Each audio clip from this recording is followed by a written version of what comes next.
Okay, good afternoon, everyone. Welcome to week 4, Teacher as Change Agent. So this is our Zoom session for those of you who were unable to make it to class this week, to the Learning Forum. So we have 6 participants on board. Thank you very much for joining us. It's very brave of you. First time in Zoom land for all of you. So it will be fun. We're going to have fun, ladies. Lots of fun. All right. So teacher as change agent. So this is about your sense of purpose, your drive to improve change, to change your practice as necessary. So it's about the difference that you want to make in your teaching. It's also about identifying important tools and attitudes that you're going to need to prepare you to engage in and implement that productive change that we've been talking about in class.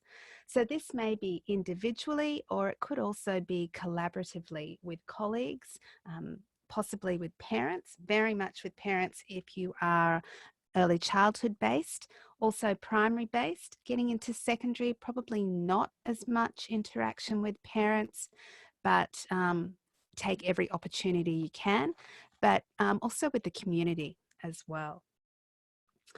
Okay, so to participate actively in this session and to make the most out of the learning opportunities around Teacher as Change Agent, there were 3 preparation tasks that each of you needed to do.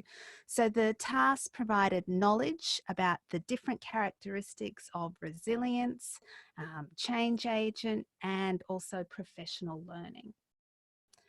So the first was your T-chart, and so I have an image of what that T-chart was meant to look like. If for some reason, those of you who are here in the Zoom session, if you didn't get the opportunity to do that, what I want you to do is grab an A4 piece of paper or even on a device and draw up the T-chart, because you'll be able to enter in those points as we go along. And that's the same for those of you listening at home as well. Draw up a T-chart like the one that you can see on the slide.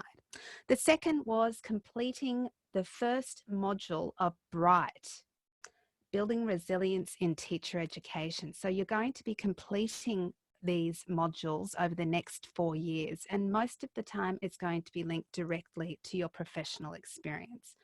So this first module, you needed to complete that this week. If you didn't get the opportunity to, please get it done ASAP. The third one was looking at the reading the journal article. So the journal article this week was Characteristics of Teachers as Change Agents. So it was a fairly short journal article compared to some journal articles that you may have to read over the next 4 years. Did you all get an opportunity to read the journal article, those of you here today? Yeah, Ella says you kind of tried to. Freya did. Excellent. Very good. Excellent. As long as you had a go at it. Journal articles, they're a very interesting piece of reading because they all follow a very similar format. So you've got your abstract, you've got the introduction, then you're going to have your method section and your data collection, data analysis, and then the results. And then, of course, you would have the conclusion, the discussion usually, and then the conclusion. So they're all very similar, which is good, because if you just want to go and have a look at the participants, or you want to have a look at the review of the literature, which would normally be in the introduction, you can just focus on those particular areas. If you have a lot of journal articles to read, what I normally do is concentrate on the abstract, then go to the conclusion, And then I always make sure I have a look at the methods. That tells you a lot about how valid the results might be. So, you know, whether it's a qualitative method, which means that they might use interviews and observations, or if it's quantitative, so very much based around surveys and data collection using a lot of participants. So these days, often mixed methods are very popular, so using both qualitative and quantitative methods. So this one, it's a fairly small study, and they used interviews, so it was a qualitative study. So if you haven't had a look at this, I'd really like you to have a look. It's a good one to start with. So that was the third task that you were asked to do to prepare for this tutorial, this learning forum.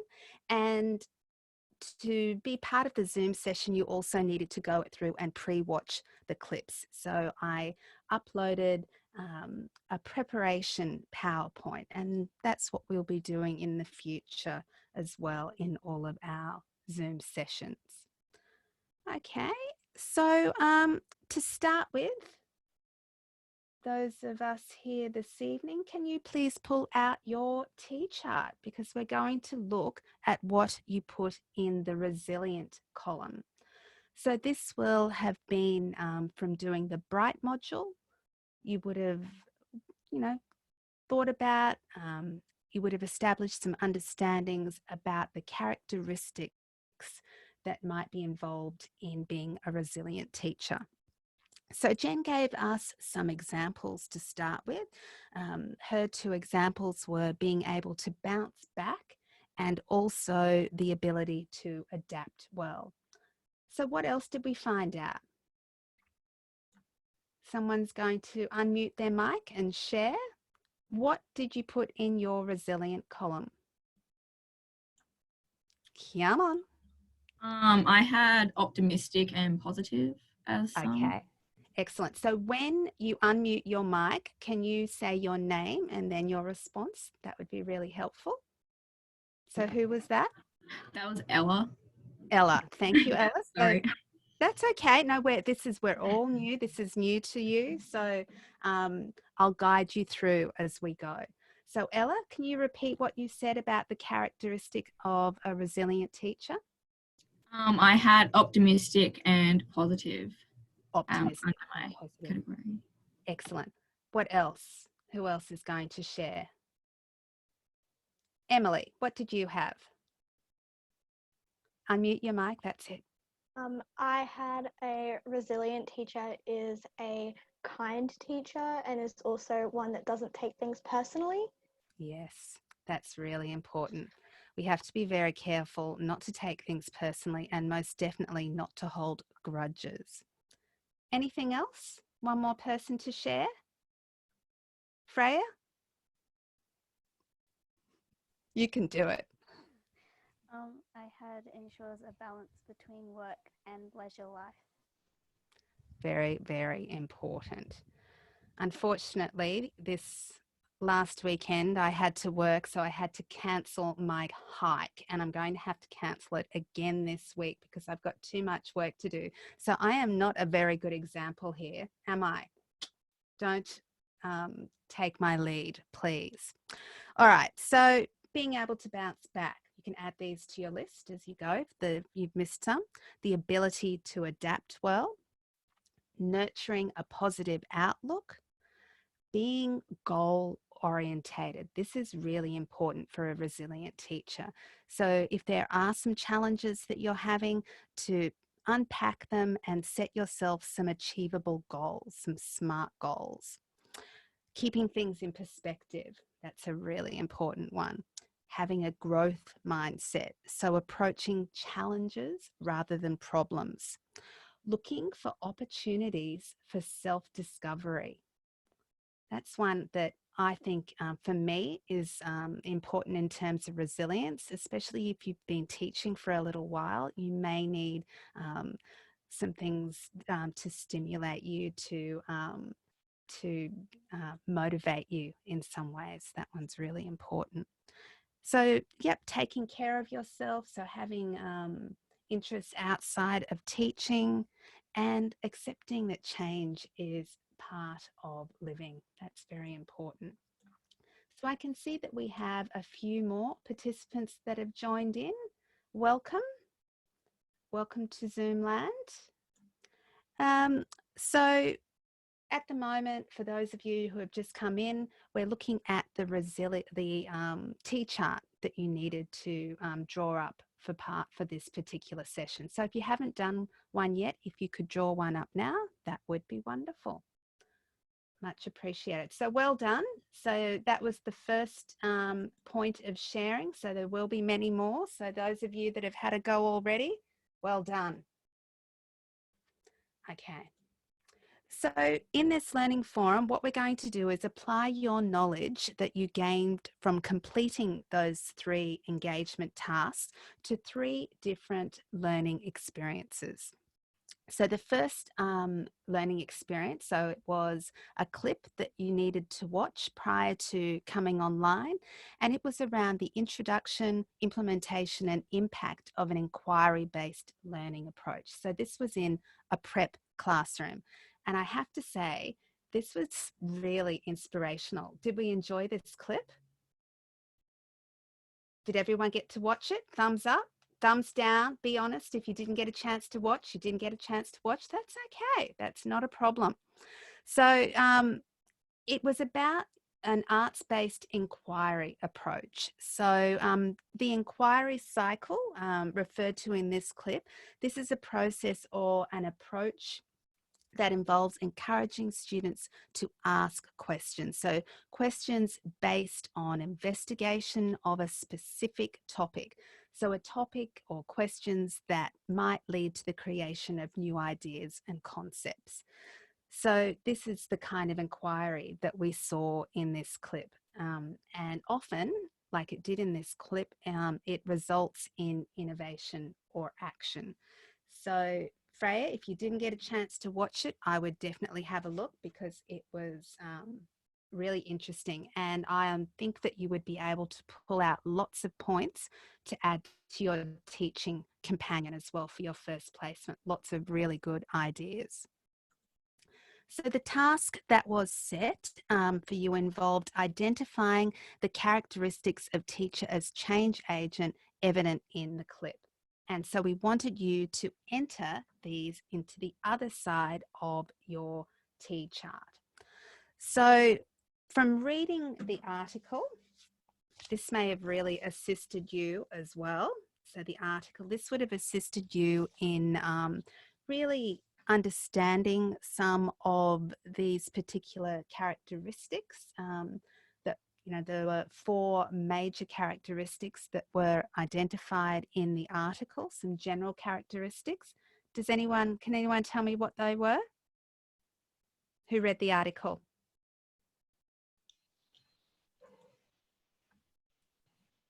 Come on, who's going to share? They were, oh, hi, I'm Emily. It was lifelong learning, mastery, entrepreneurship, and collaboration.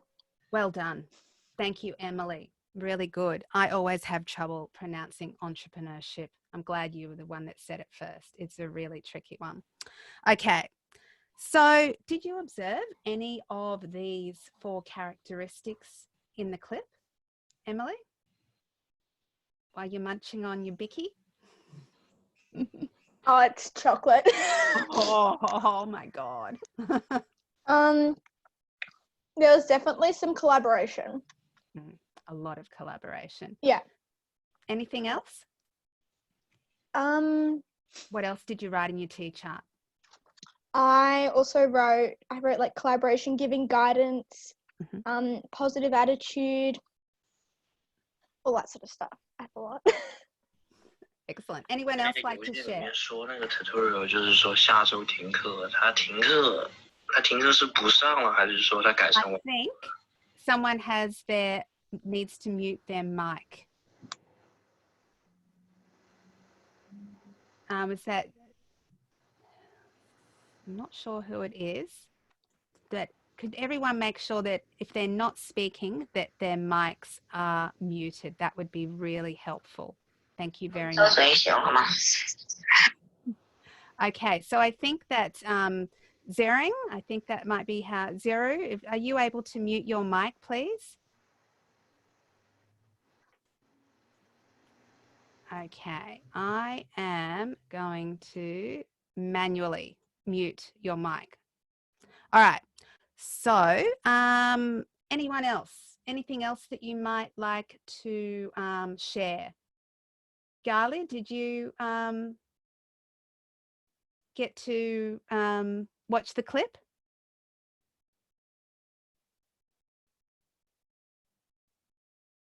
No? Okay. All right. So some of the things that the characteristics that really shone out to me was that these teachers, in terms of being change agents, they were actively involved in influencing practice. So that professional agency and innovative approaches. Their aim, I think, was to see practice in a different way. And I think this really would involve having a very good mastery of skills. So having that mastery prior to trying new techniques. So to be able to identify that there was needed varied approaches, I think having that mastery would be necessary. And also, as you said, reflecting and thinking deeply and critically, being open to new approaches. So having that quest for lifelong learning, daring to experiment and use initiative. So I think that it was clear that they were adapting the use of multimodal learning, using authentic real life experiences from in the students' actual community context. And also, as Hattie said in the article, the students, the teachers were activators and evaluators of practice. And one of the things that they learnt in the clip, which I think was really inspirational, was that the students, they realised that they didn't have to dumb down the curriculum. They realised that students were able to use the scientific knowledge and vocabulary. They developed their vocabulary. They were able to think critically and make new understandings. So to actually be part of making a difference, so in that inquiry process. So, and as you also said, that collaboration, that was a really big factor, collaboration with each other. They also had an artist, an expert come in, the parents and media as well in terms of the community involvement. So you would really need to have very, very good communication skills. It's a characteristic of change agent that is vital. Communication skills, active listening, all those sorts of things.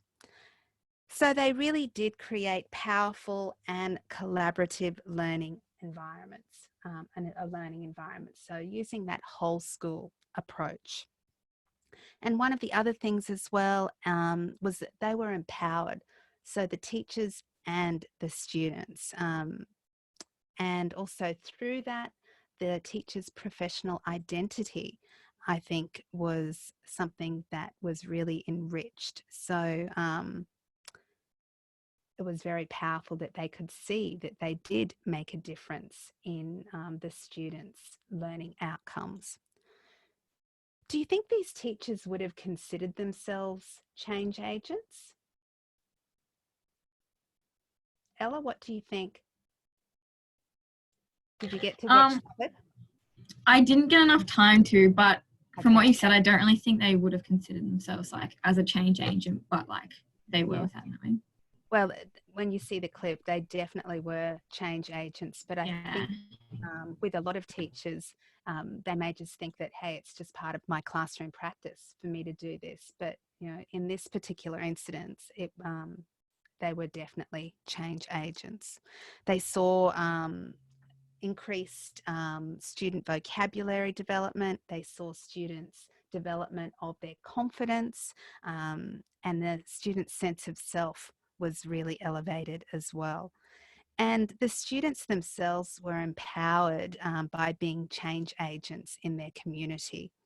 And as well, the teachers may not have seen them as themselves as change agents, but they certainly were excited and elevated by the student outcomes and the enthusiasm of the students and the parents and the community. So this film was, this clip was made in 2012. So believe it or not, these gorgeous little preppies are now in secondary school. So I think an important thing for us to consider is these core inquiry approaches and strategies that they learnt to use. It's going to make a big difference in the way they're going to be taught in secondary, because these students really will be open to thinking critically and collaboratively, and they'll be problem solvers, investigators, researchers, entrepreneurs, so agents of change in their own right.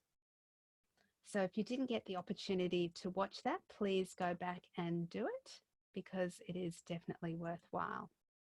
So the second experience, so the previous experience was a whole school curriculum level approach. This learning experience was an example of an individual teacher. So it was actually a phenomenon throughout America, and I think it spilt into Australia as well. A lot of teachers were using this. So basically, for those of you that didn't watch, it was asking students to share things that they wished their teacher knew. So you can see some of the examples on the slide that some of the students came up with. Did anyone get the opportunity to watch this one? I haven't watched it, but I have a friend that is a teacher and did this in our classroom. So oh, fantastic. Excellent. So you might have a little bit of an insight into it, Emily. You can share some of your friend's reflections, possibly. Did your friend talk to you about the experience, the activity? Yeah, she did. Yeah. Oh, excellent. Okay. All right. So you're going to be the person in charge of discussion in this one. Okay. To that. Excellent. Okay. So using the graphic organizer that I provided for you in the PowerPoint slide, I asked you to think about pre-implementation, of implementation, post-implementation, and follow-up as well. So some dot points about what characteristics of change agent might be needed at each of these 4 stages, and what sort of characteristics of resilience a teacher might need to actually enact this learning experience. Emily, do you have any ideas here? Yeah, I do. So specifically during the follow-up stage, teachers need to be really resilient to negative feedback that they might get from their students about the way that they're teaching that isn't suiting their students. So need to reflect upon their own practice, as well as going, hey, look, maybe the way I'm teaching doesn't suit everybody. Maybe I should change this or this, and not letting that get them down or take it to heart. Excellent. No, they're good. That's really good. So I guess what you're talking about as well is activators and evaluators, as Hattie noted in the article. So an evaluation of the process. So what could be done better? And students will evaluate you as well. They will provide feedback, and that's something that needs to be taken and used and reflected on.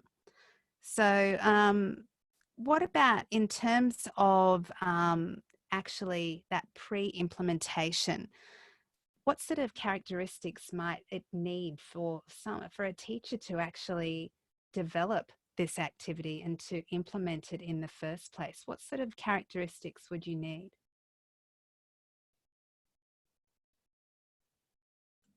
Ella, any thoughts? I'm not too sure. Mhm. Sorry. No, that's okay. That's all right. So Yeah. I guess one of the things that I think would be really important is, being able to see things in a different way, seeing things as challenges, not problems. So we don't know what the background of the reasons behind why the teacher used this particular approach. Um, so, um, sorry. So, it could have been to develop an understanding behind their students' behaviour, possibly, to find out what the students' interests are, what their strengths are, what their weaknesses are. So, for example, I wish my teacher knew I can't read. I wish my teacher knew I was having trouble with maths. I wish my teacher knew that I come to school hungry. So all sorts of things that might give the teacher an indication of, where the student is really coming from, so that they're able to learn from their students. Remembering that teacher as learner, one of those critical parts is that we learn from our students. So a commitment to reform, being open to new ways and approaches. In this case, I think the teacher, her aim really was to give students a voice. And I guess resilience again, being open to change would have been very important here. And as I said before, seeing challenges, not problems. So during implementation, I think one of the things that we really would need to do is to think critically. You would need to have some pretty good resilience here. So characteristics like adapting well would be very important. Keeping things in perspective, depending on what some of those I wish my teacher knew responses might have been. Possibly asking for help from within the wider school, guidance as necessary. In some of those responses that we saw, counsellors for the students may even need to be brought in, and I guess for teachers involved as well, because there's some pretty heavy stuff that came out of the activity. So post-implementation and moving into follow-up, I think it's really important that the action would really involve taking what students have shared and considering it in terms of differentiating for those individual students. So in the students' behaviour, in your collaboration with parents and carers, high levels of communication would really be necessary here. I think that would be essential in that post-implementation and also follow-up as well. And again, characteristics like adapting well, keeping things in perspective, and asking for help where necessary, all those emotional resilience areas. Okay, so what about in terms of the professional standards? Were you able to link to any of the standards? What do you think you would have to consider? I'm looking at the standards here, and I think engaging professionally with colleagues, parents, carers in the community, that would be a really big factor here. Knowing students and how they learn. So again, you would have to have a bit of mastery in your observation techniques and understanding of students. And as I said, that those underlying behaviours. Creating and maintaining supportive and safe learning environments. That would definitely be an important one. Would you agree? Yes, I've got some nods there. Excellent. I'm Imogen. I'd like at 1.3, adapting to students with diverse backgrounds. Oh, definitely. That's a really good one, 1.3. 1.5, differentiate teaching to meet the specific learning needs of students across the full range of abilities and emotions as well. All right, well done. Okay, so moving on. So looking at the graphic designer, whether you might have just started adding some things in now or you already had, based on your knowledge as teacher, as professional, I want you to have a think about some issues or possibly some opportunities that might present themselves when being a change agent. In terms of professional, being a professional, any ideas in this particular situation? What professional considerations would you need to have made?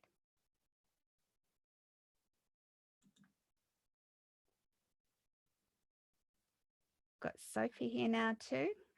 Okay, I'll give you a bit of a hint. The code of conduct. What about in terms of I wish my teacher knew? Students could really be sharing some very sensitive things. You may need to consider things like mandatory reporting, especially if students are sharing that sensitive information. You might also need to consider opportunities to evaluate your practice against the professional standards. That would be a big one in terms of professionalism. And also, you know, making sure that you collaborate and work closely with parents, because as we know, parents will know their children far better than we ever will. So we need to work very, very closely with them to gain some ideas. Okay.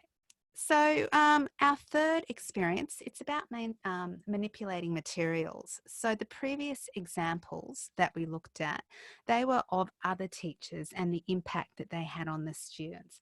This activity asks us to think about ourselves or yourselves as a change agent. So one way that a pre-service teacher, for example, might be able to be a change agent is just within their classroom. So evaluating and then adapting or changing your practices. And this is something that you're going to have to do during your professional experiences. So what I'm going to do is talk you through an activity, and I want you to pay some special attention to the approaches that we're going to use. So I want you to imagine that you are a pre-service teacher on a placement and you have been asked to teach students, let's say in primary, cell structures in science.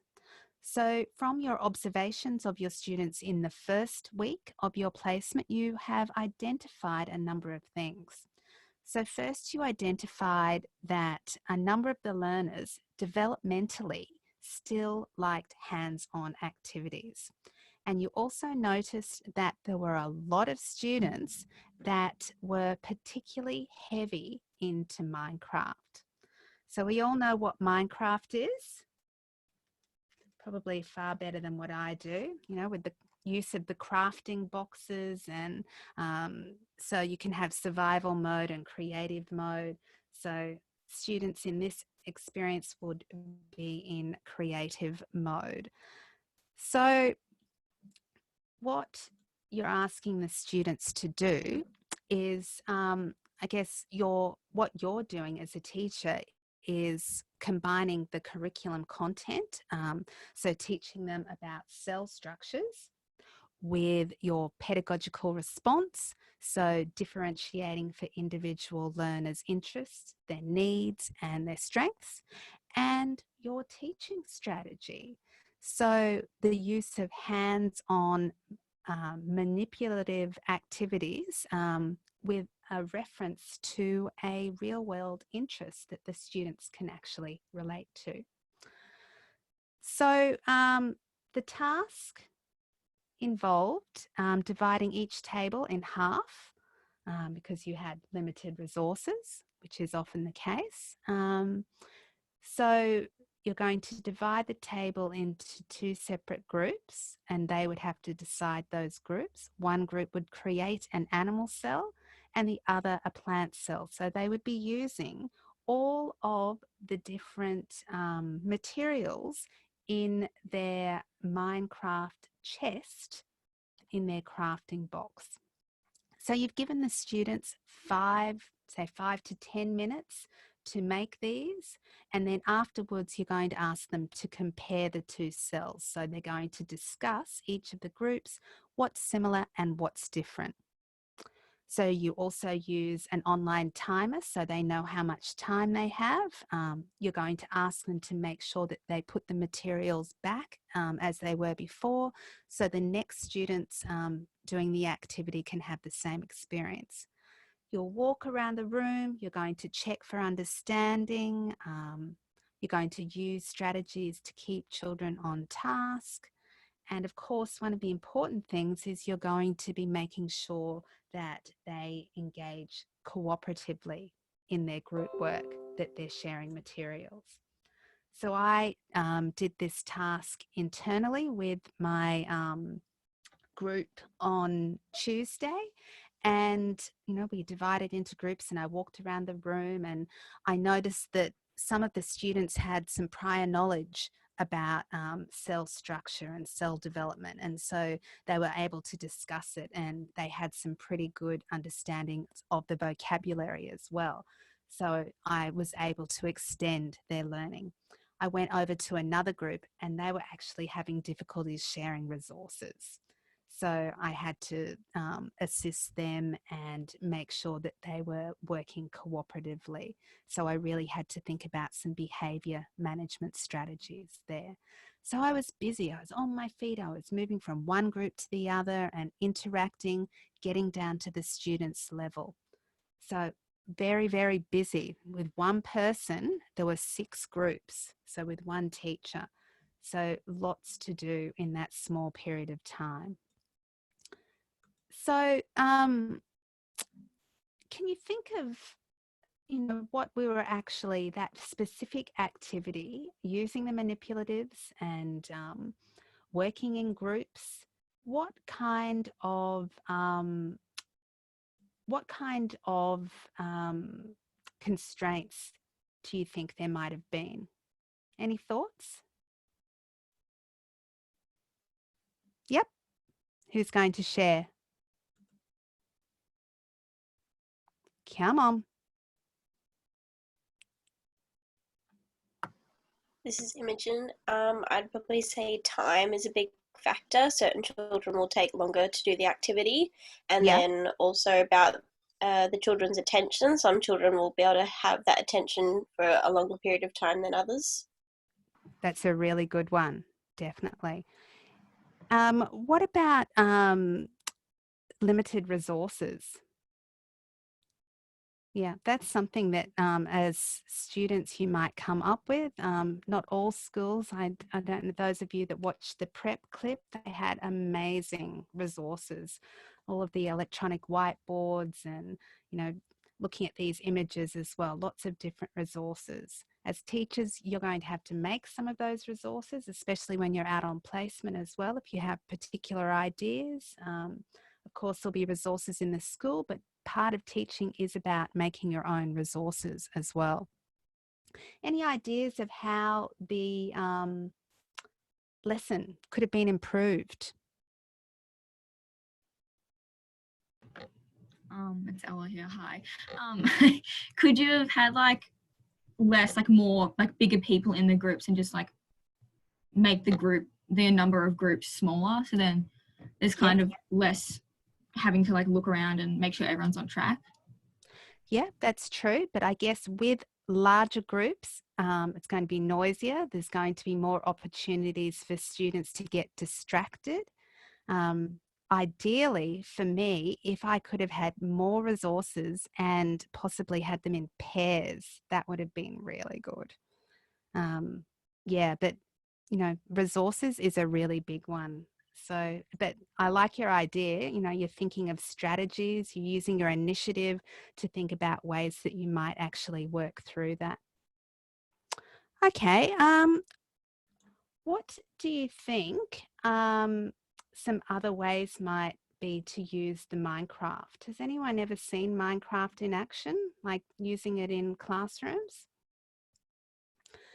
It's endless, really. Like, so you can use those crafting boxes to manipulate across all curriculum areas.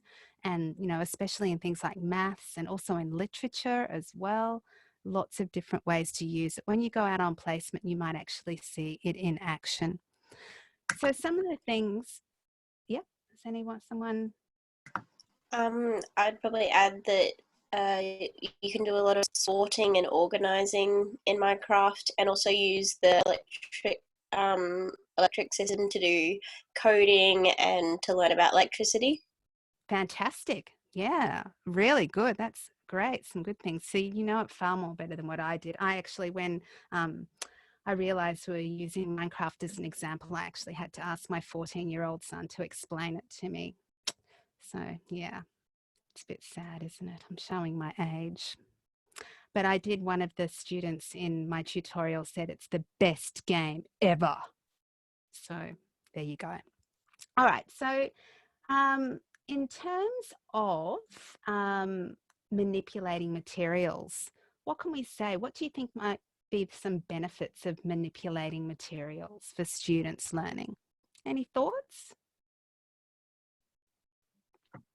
Because they're using more senses, often they can retain that memory better because they've had like physical touch and they've been thinking about it and then talking about it. That's great. Really good. So basically helping to place abstract ideas into more concrete reality. Really good point. So for some students who are more tactile or kinesthetic, I guess, visual and auditory cues alone often aren't enough to help them to retain knowledge. So yeah, so we really need to make sure that learning is enhanced and students are able to acquire knowledge through those fun and active processes. So things that really engage them.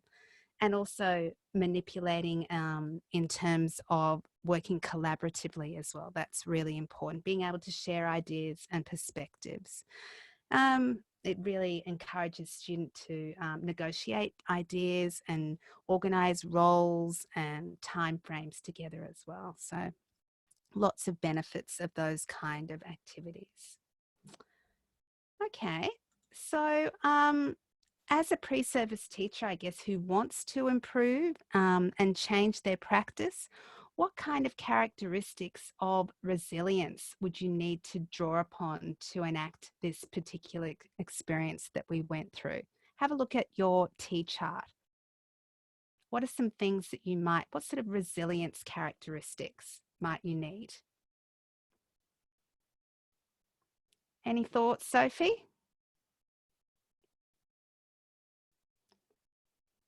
What about Freya? What did you have in your T chart? I'm not sure what actually applies to this because I'm a bit confused.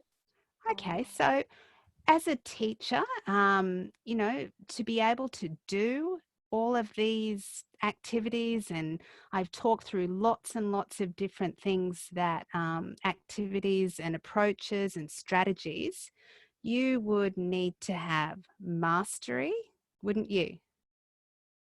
Yeah, you would, yeah.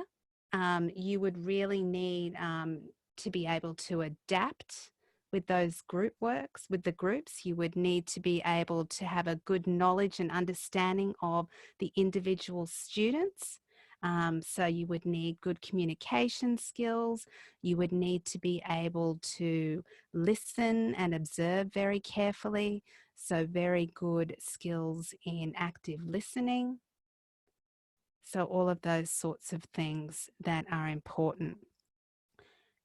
What about the professional standards? Can you think of some professional standards that you could relate that to? Let's have a look. So that particular activity that we just did, what kind of standards? Which ones? 4.4 about maintaining student safety, so making sure that students are sharing and using the resources in an appropriate way. Yep, definitely. A good one. What about over here? Sorry. Yeah. Would one be 3.6, evaluating and improving teaching program? Definitely. Yeah, that's always a big one because, is there something that you could have done better? And we talked about some of the constraints and some of the things that we could have done better. So that's a great one. Thank you. What about over here in this column? 1.6.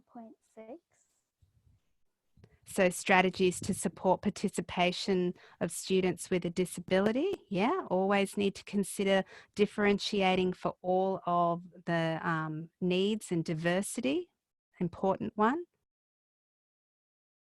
Select and use resources. Another important one. And then 4.2 about providing clear directions and expectations of the experience. Very important.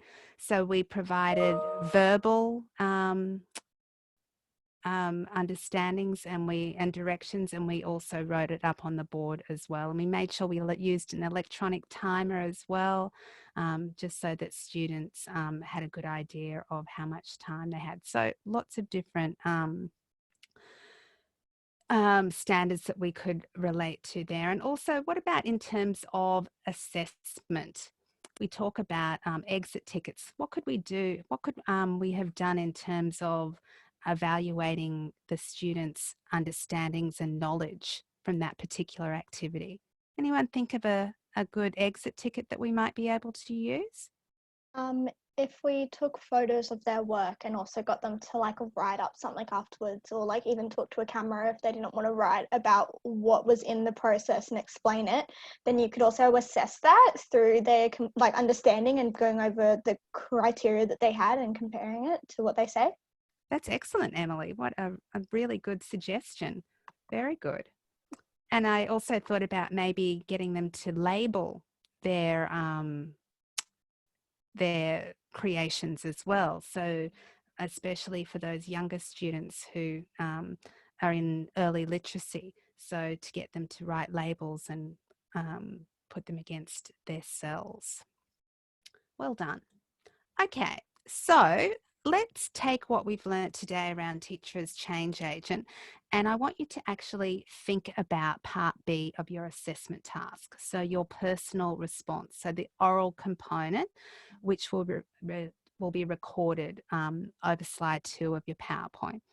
So on the slide are some questions or prompts for you to reflect on. I want you to imagine that teacher as change agent was it was the representation that you chose to discuss. So you don't necessarily have to do this right now because we're running out of time, but I'd like you to this is a bit of a takeaway. I want you to think about these particular questions. And I want you, in terms of sorry, a bit trigger happy, I'll take it back. So in terms of the resilience, I pulled this out of the learning seminar that we had this morning. I love this diagram. It really does break down all of the different dimensions of resilience. So emotional, social, motivational, and professional. And I've also provided the reference, the APA reference there for you as well. And that's also in the slides for the seminar. So if you wanted to have a look at this and also to use it in your assessment task, that's the reference that you would use in your third slide in the reference list. But it's an excellent overview of 4 important dimensions of resilience, and it breaks down. So this was a study that was done of some early career teachers, and these were some of the areas that really came up as being important considerations for being resilient, especially in terms of being a change agent. Any questions? All right, so we're going to finish up now. Thank you very much. I know it's your very first time, so I guess feeling comfortable in terms of feeling comfortable to speak in front of everyone. It can be a little bit tricky, but I think the important thing to remember, bye Leah, Leah's heading off. The important thing to remember is that it's non-judgmental. Everyone's in this together, and when we do move on to a Zoom platform, we really need to be able to share those understandings. And to be able to do that, what do you think is one of the most important things? To be able to share understandings and interact. What do you have to do? It's pretty straightforward. Just having confidence and being. Confidence is important, definitely. And the way to get confidence is to do the preparation activities. So, you know, if you had had your T chart there and with your resilience and the characteristics of a change agent, that would have guided you through every step. If you had have done the reading, if you had have watched the clips, you would have been able to interact and you would have got a lot more out of it. So for those of you at home, this is the platform that we're going to move into in the next few weeks. So as you can see, it's essential that you do the pre-Zoom activities. And I have to say, thank you so much, all of you that came in this afternoon and who did participate and who spoke up. I congratulate you for your courage. So well done. So what I normally do is after we've had a Zoom session, I normally stop the recording and then we have a bit of a chat. So we break down some things that we talked about. You might have some personal questions about the assessment task that I can help you with. So it's a really good reason to come and join the Zoom sessions because we do break down and have a lot of discussion. So they normally go for about 1 hour. So I think as Emily said, she didn't have time to complete all the tasks. The tasks generally take about an hour to do. So the internal tutorial is 2 hours. So the external one is made up of preparation and then the hour-long Zoom session. So I'm going to say goodbye to everyone at home. If you do have any questions about any of the content or about your assessment task, which is due very soon, please make sure that you add your questions to the frequently asked questions Padlet, and Jen will get to those very quickly. Make sure that you check the frequently asked questions Padlet as well and watch those 3 clips that Jen has now put up for you to assist you with the assessment task. Okay, thank you very much.